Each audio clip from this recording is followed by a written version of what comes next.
Welcome to this video.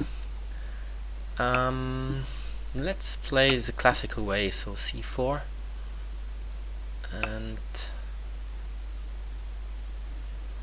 I remember him playing the Grunfeld defense last time, so I think I just switch to a kind of a King's Indian setup.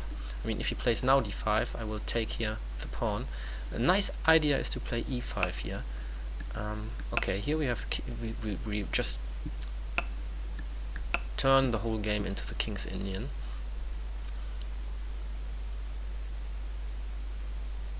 Castling is normal, so let's play the bishop g5 line here. c5 is often played.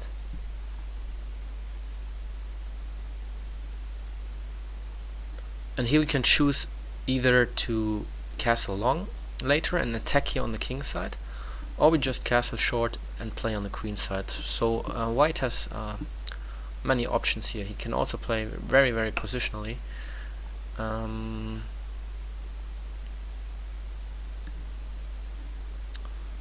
Yeah, okay. So if he plays the old way with e5, I push for d5, and then I could also think about just staying here with my bishop, because the bishop is a bit locked in if he plays knight c5. But I will just continue to develop now. Let's see if he chooses c5 or d5. c5. Alright.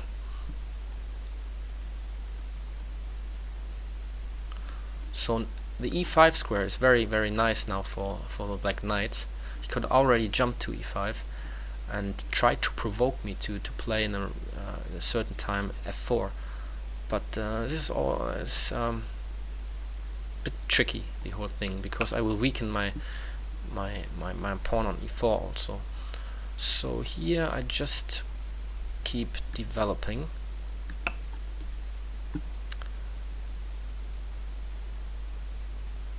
As you can see, it's not that easy for him to develop the bishop here on c8. There are not that many squares he can go to, and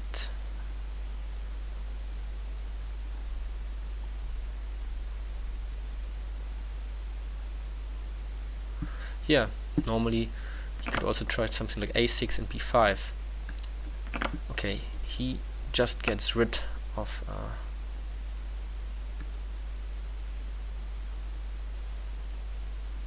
he threatens to play knight e5 now. I wonder if I can play f4.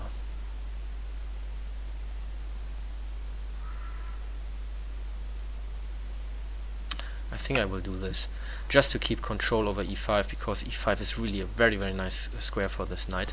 So yeah, and then I think I just castle short. This is what I meant at the beginning. We can choose if we really want to attack the king with castling long, or we can try, to play on the queen side or on the center.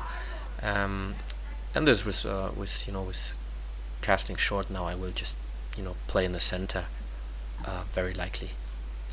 Push for e5 maybe sooner or later. Let's see. But if he, I don't know how his setup will be. I mean,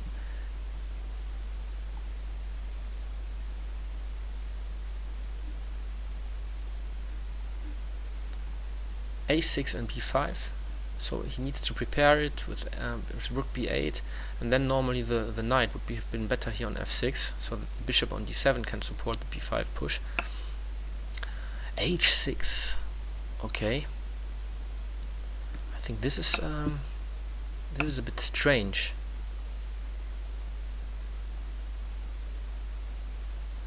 I mean, he will win the pawn on c4, but he weakened a lot his kingside position.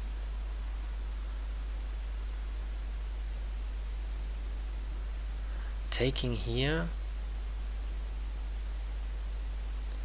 maybe just can he play something like e5 or e6? No. Wow. I mean, he will play knight e5. Okay.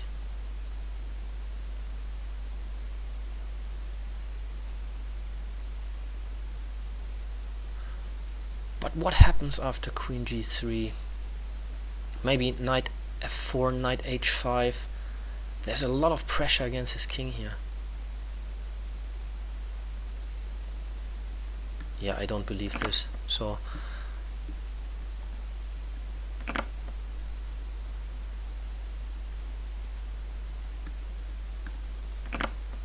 let's just take the pawn.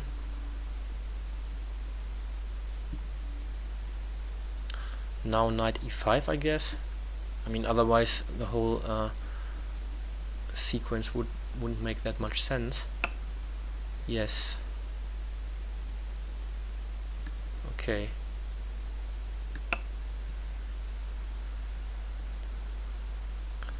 And now he can capture the pawn on c4.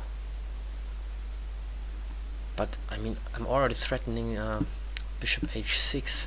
So knight f4, knight h5, bishop f6. I will castle short. The rook is on the f file.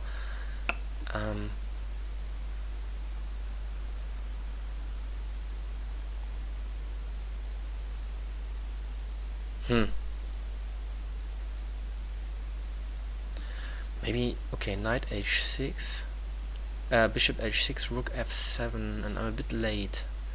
But what if I just castle now? Or knight f4. Knight f4 with the idea of playing knight h5.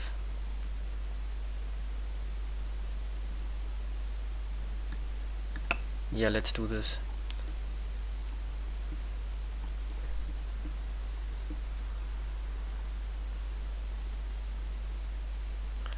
I mean, I can also try knight e6. Because if he takes, I renew the threat of bishop h6, and he cannot protect the bishop with rook f7 because the pawn would be on e6. And e6 is a very strong outpost anyway. If I take, my other knight could also jump to d5, attacking e7. Wow, this looks really good. But maybe I also have the time to castle short.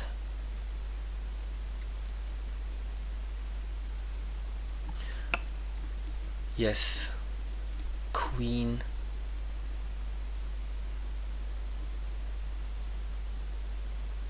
e8. What about bishop h6 now?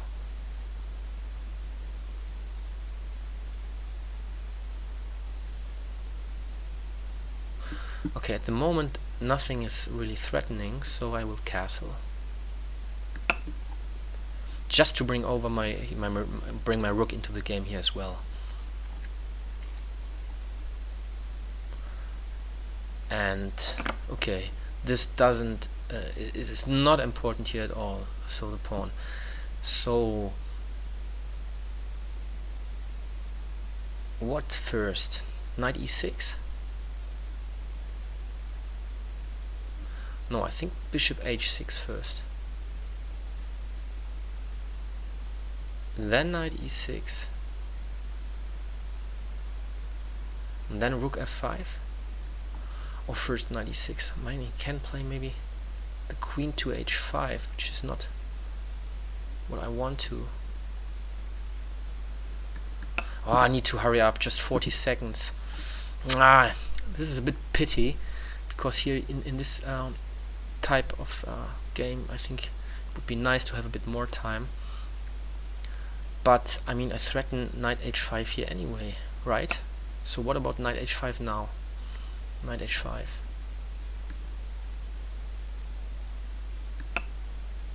I'm threatening a mate here if he takes, so he cannot take.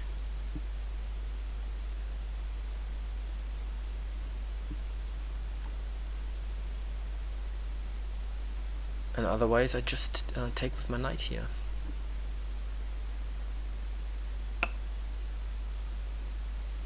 Alright. So the rook is hanging, this is the point. Okay, I won on time, but I think the position is also, yeah, very, very dangerous now for black. His rook is hanging, and okay, rook g8 maybe, but yeah, let's take a look quickly. So the problem in this game was very likely, yeah, I mean around here. I mean, black has a good position, very solid. He has a square e5 which he wanted to use for his knight, but I think what he should do here is to focus on a breakthrough on the queen side. So now I think black should play a6, rook b8, bishop d7, maybe even if it's really necessary, queen e8 to put more pressure on b5, and then push for b5. Open up files here on the queen side, maybe bring over the other rook also. Yeah, his pieces are good here on the king side. The bishop is also very strong, so I like the position of black.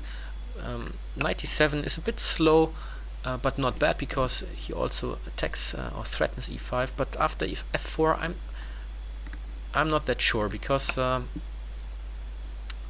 what does he want to do now? So maybe an idea is sometimes in this position to play something like e6 or f5, but I don't think so here. And after h6, real problem started, because he just weakens his kingside position. But the idea was very good, because he wanted to get the square e5. Problem is just that yeah, it's way too slow in this position, or in this kind of structure, because the pawn on c4 is not important here at all. His king position is very open now, and yeah, I think it's already quite hard to defend, because I have a lot of attackers. My knight will enter, my bishop is already there, the queen is here, I castle on the rook. So yeah, avoid any weaknesses in front of your king.